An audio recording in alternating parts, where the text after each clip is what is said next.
Yes. Next आपका है function central bank का क्लियरिंग हाउस फंक्शन। अब ये क्लियरिंग हाउस फंक्शन क्या होता है? ठीक है, central bank performs the function of A clearing house. अब इसमें आप एग्जांपल ले लो कि एक बैंक ए है, बैंक बी है। ठीक है, अब क्या होता है कि बैंक ए ने बैंक बी को पैसे देने हैं, मान लो पैसे देने हैं। ठीक है, अब बैंक ए जो बैंक बी के पास जाने की ज़रूरत नहीं होती, वो क्या करता है, वो आरबीआई को, जो सेंट्रल बैंक है, उसको वो चेक दे देगा, उसकी फेवर में कर देगा, बैंक बी की फेवर में कर देगा, और जो आपका सेंट्रल बैंक है वो अपने आप उस काम को करेगा। बैंक ए का जो चेक है, जो भी ड्रॉन कर रखा है, वो बैंक बी को दे देगा। मतलब ए को बी के पास जाने की ज़रूरत नहीं है। जो आपका आरबीआई है, जो अपेक्स बैंक ऊपर बैठा है, ये काम आपका जो मनी ट्रांसफ़र करनी है इधर उधर, वो वही कर देगा। ठीक है, जैसे आपकी इसमें एक एग्जांपल दे रखी है कि bank A receives a cheque of 10,000 drawn on bank B and bank B receives a cheque of ₹15,000 drawn on bank A. Both bank A and B have their accounts with the central bank. Okay, दोनों के, क्योंकि जितने भी commercial bank हैं उनके accounts तो central bank में है ही है। The cheques of both the banks are clear through their accounts with the central bank. A ने बी के देने हैं, बी ने ए के पैसे देने हैं। ठीक है, और इनको एक दूसरे के पास जाने की कोई ज़रूरत नहीं है। जो आपका सेंट्रल बैंक है वही इनका जो काम है वो क्लियर कर देगा। इसको बोलते हैं क्लियरिंग हाउस फंक्शन। इससे क्या होगा, it avoids transfer of cash between the banks and reduce requirement of cash.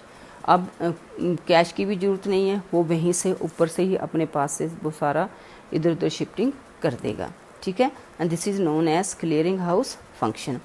आगे है control of credit, and this is the main function. ठीक है, जितना भी क्रेडिट क्रिएशन करना है मार्केट में वो सेंट्रल बैंक करता है। ठीक है, उसके हिसाब से ही होगा, कम करना है ज़्यादा करना है वो आपका सेंट्रल बैंक ही करता है। अब कंट्रोल कैसे करता है, क्रेडिट क्रिएशन कंट्रोल कैसे करेगा? ठीक है, हमने क्रेडिट क्रिएशन पढ़ा था कि जो कमर्शियल बैंक है, ठीक है, जो कमर्शियल बैंक है वो क्या करते हैं, क्रेडिट क्रिएशन, क्योंकि तभी वो सप्लाई ऑफ मनी करता है, क्रेडिट क्रिएशन और मनी क्रिएशन। ओके, अगर जो इकॉनमी है उसमें इन्फ्लेशन की सिचुएशन है, इन्फ्लेशन का मतलब होता है राइजिंग प्राइसेस। अब राइजिंग प्राइसेस कब होगा, जब लोग ज़्यादा खरीदेंगे, परचेजिंग पावर ज़्यादा होगी। अब परचेजिंग पावर ज़्यादा कब होगी, जब लोगों के पास पैसा होगा।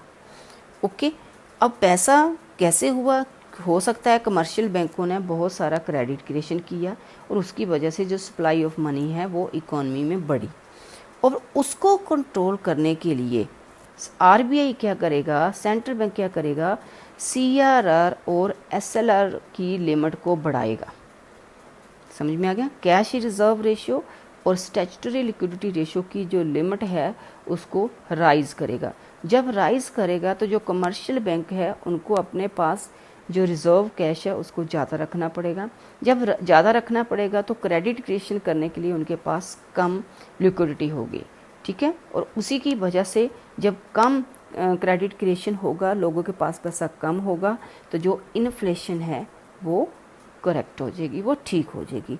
Now if there is a situation of deflation, deflation का मतलब होता है कि लोगों की परचेजिंग पावर है ही नहीं है, लोग डिमांड ही नहीं कर रहे, जो आज की सिचुएशन है। ठीक है, अब आपको मैंने बताया था ना कि सीआरआर कितना है, 3% है, एसएलआर कितना है, 18 पॉइंट समथिंग जो भी है, आपको मैंने बताया था पहले वीडियो में। ठीक है, इस पर कम क्यों है, कम इसलिए है कि लोगों के पास पैसा नहीं है। ठीक है, कम करेंगे। अगर डिफ्लेशन की सिचुएशन है तो जो आरबीआई है वो सीआरआर और एसएलआर को कम करेगा, डिक्रीज करेगा, उसकी लिमिट को कम करेगा। जब कम करेगा तो वो ज़्यादा से ज़्यादा, जो कमर्शियल बैंक है, ज़्यादा से ज़्यादा आपका क्रेडिट क्रिएशन कर सकेंगे। अगर ज़्यादा क्रेडिट क्रिएशन करेंगे तो जो मार्केट में जो सप्लाई ऑफ मनी है, ठीक है, सप्लाई ऑफ मनी है वो बढ़ेगी। जब बढ़ेगी तो लोगों के पास पैसा आएगा, पैसा आएगा तो परचेजिंग पावर बढ़ेगी, लोग खरीदेंगे ज़्यादा और उसके हिसाब से जो डिफ्लेशन है वो आपकी ठीक होगी। तो इस प्रकार जो आपका आरबीआई है वो क्रेडिट के ऊपर कंट्रोल करता है with the help of these policies. Okay, तो आई होप आपको ये पूरे फंक्शन समझ में आ गए होंगे।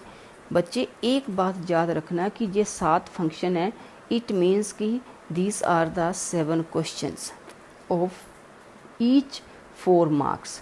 जितने भी ये पॉइंट्स है ना, ये सारे 4 मार्क्स का एक एक क्वेश्चन है। तो इसके जितने भी वैल्यू पॉइंट है वो आपने इसके अंदर लिखने हैं और अच्छे से इसको याद करना है। ठीक है, तो ये क्वेश्चन बहुत इम्पोर्टेंट है क्योंकि हर साल एक ना एक फंक्शन तो ज़रूर आता ही आता है। ओके, तो ये था आपका functions of the central bank. I hope you all understood it. Thank you.